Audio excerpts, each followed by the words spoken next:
The fact Ajmer में एक बार फिर आप सभी का स्वागत है। दर्शकों, देखिए राजस्थान में चुनावी माहौल गरमाया हुआ है और अजमेर के पुष्कर से जो कि कांग्रेस प्रत्याशी नसीम अख्तर है, उनसे हम बात कराएंगे। उससे पहले मैं आपको बता दूं, लगातार इनके जब टिकट फाइनल हुआ है दूसरी लिस्ट में, उसके बाद से ही जो दूसरे कार्यकर्ता हैं जो दावेदारी वहाँ से कर रहे थे, लगातार विरोध कर रहे हैं, अंदरूनी विरोध कर रहे हैं। कल खुलकर भी विरोध आया। जो पुष्कर के पूर्व विधायक थे गोपाल बायती, वो भी लगातार विरोध कर रहे हैं। हालांकि उन्होंने चुनाव लड़ने की बात तो नहीं की, मगर ये ज़रूर कहा है कि पुष्कर से जो कैंडिडेट कांग्रेस ने बनाया है उनका नाम चेंज करें। मैम, ये सब बातें आ रही है, क्या कहना है इस पर? सबसे पहले तो मैं आज राजस्थान में हमारे प्रदेश अध्यक्ष जी कांग्रेस के, उनके घर पे जो ईडी की रेड चल रही है उसका कड़े शब्दों में, कठोर शब्दों में भर्त्सना करती हूँ। जितनी भी निंदा की जाए कम है, क्योंकि ये इनकी हार की बौखलाहट नज़र आ रही है। तो उसी रूप में ये हमारे प्रदेश अध्यक्ष जी के यहाँ छापे डलवा रहे हैं और वैभव गहलोत जी को ईडी का संबंध दिया, उसका भी हम निंदा करते हैं और कड़े शब्दों में विरोध करते हैं। क्योंकि प्रदेश अध्यक्ष जी ने हमेशा सच के साथ खड़े रहे और वो हमेशा सच बोलते हैं, और उसी को देखते हुए बीजेपी को अपनी हार की बौखलाहट नजर आती। ईडी का दुरुपयोग कैसे किया जाता है आज ये देखने को मिल रहा है और समय समय पर देखने को मिल रहा है। और राजस्थान में हमारे पार्टी के मुखिया माननीय प्रदेश अध्यक्ष जी पर जो ईडी की छापेमारी चल रही है उसका हम पुरजोर शब्दों में, हर एक कांग्रेस का कार्यकर्ता पुरजोर शब्दों में विरोध कर रहा है। बिल्कुल, विरोध करना भी चाहिए, आपके शीर्ष नेतृत्व हैं। तो अब जो वो आपने कल देखा पुष्कर में काफ़ी लोग आए, बायती जी ने कहा कि नाम परिवर्तन, ऐसा ये लोकतंत्र है। लोकतंत्र में सबको अपनी बात रखने का अधिकार है। मैं ये कह सकती हूँ, लड़की हूँ, लड़ सकती हूँ। मैं तो पिछले 25 साल से इस पुष्कर विधानसभा क्षेत्र में सक्रिय हूँ और पुष्कर विधानसभा के हर गांव, ढाणी, मोहल्ले, और मैं ये नहीं कहूँगी, लोग तो चुनाव आते हैं जब सक्रिय होते हैं। 2 चुनाव आप शहर से लड़ लो, फिर वापस अजमेर पुष्कर चले जाओ, फिर आ जाओ, ये नहीं। आजकल जनता 24 आवर्स नेता के साथ रहना पड़ता, नेताओं को फील्ड में रहना पड़ता है। तो मैं तो ये कहना चाहूँगी, उनकी बात का जवाब वो दे। शीर्ष नेतृत्व ने मुझ पर विश्वास व्यक्त किया, मैं उनके विश्वास पर खरा उतरूँगी, यही कह सकती हूँ। एक तरफ पार्टी 33% आरक्षण की बात कर रही है, हमारी पार्टी महिलाओं को आगे बढ़ाती है।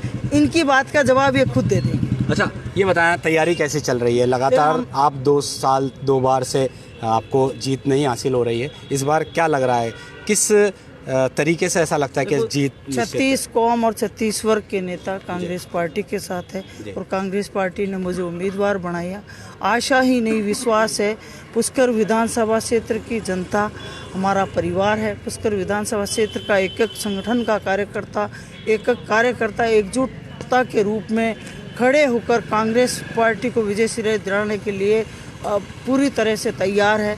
और आने वाले समय में आप सब भी देखेंगे, चुनाव आता है, नॉमिनेशन होता है, उसके बाद जब भी होता है तो तस्वीरें बाद में साफ होगी।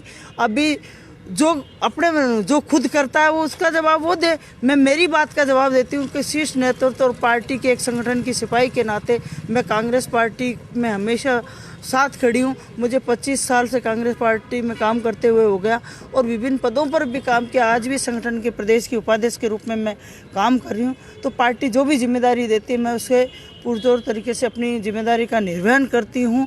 और आपकी इस मीडिया के माध्यम से एक बात कहना चाहूँगी, आज जो ईडी की कार्रवाई हो रही है राजस्थान में, उस ईडी की कार्रवाई का प्रदेश अध्यक्ष जी के घर पर उसका और वैभव गहलोत जी के सम्मान दिया गया ईडी का, मैं उसका पुरजोर तरीके से अब कड़े शब्दों में विरोध करती हूँ। जीत को कितनी सुनिश्चित मानते हैं? ये मैं तो ये कहूँगी कि इस बार कांग्रेस का कार्यकर्ता, पुष्कर की जनता, जगतपिता ब्रह्मा की नगरी तीर्थराज पुष्कर की सेवा करने का मुझे ज़रूर मौका देगी और पुष्कर की जनता आशीर्वाद देगी। और उसी रूप में जब 2008 में मैंने एमएलए बनकर, पंचायत समिति की मेंबर बनकर और मंत्री बनकर एक इस विधानसभा क्षेत्र की बेटी के रूप में सेवा किए, उसी बेटी के रूप में सेवा करने का आशीर्वाद मैं पुष्कर की जनता से चाहती हूं। और पुष्कर की जनता, आशा ही नहीं पूरा विश्वास है कि आने वाले समय में 25 नवंबर को कांग्रेस पार्टी को आशीर्वाद देगी। प्रदेश में कांग्रेस की सरकार बनेगी और पुष्कर विधानसभा क्षेत्र से कांग्रेस का विधायक बनूंगी। और आने वाले समय में आप भी देखेंगे कि ये बीजेपी की हार की बौखलाहट दिख रही है सामने, जो छापे ईडी का दुरुपयोग हो रहा है। चलो छापे पड़ गए, ईडी निकल भी गई, मगर अभी तक कुछ ऐसा निकल के नहीं आया कि कहीं से कुछ बरामद हुआ। कुछ है ही नहीं तो निकलेगा क्या। जी बहुत बहुत धन्यवाद। तो ये थी नसीम अख्तर जी, पुष्कर विधानसभा से कांग्रेस के प्रत्याशी। इनका कहना है कि भारतीय जनता पार्टी हार की बौखलाहट के चलते कांग्रेस के नेताओं पर ईडी की कार्रवाई कर रही है। ये इससे साफ जाहिर होता है कि उनको उनकी हार नज़र आ रही है और साथ में इन्होंने पुष्कर विधानसभा से अपनी जीत भी सुनिश्चित की है। फैक्ट अजमेर में अभी के लिए बस इतना ही। धन्यवाद।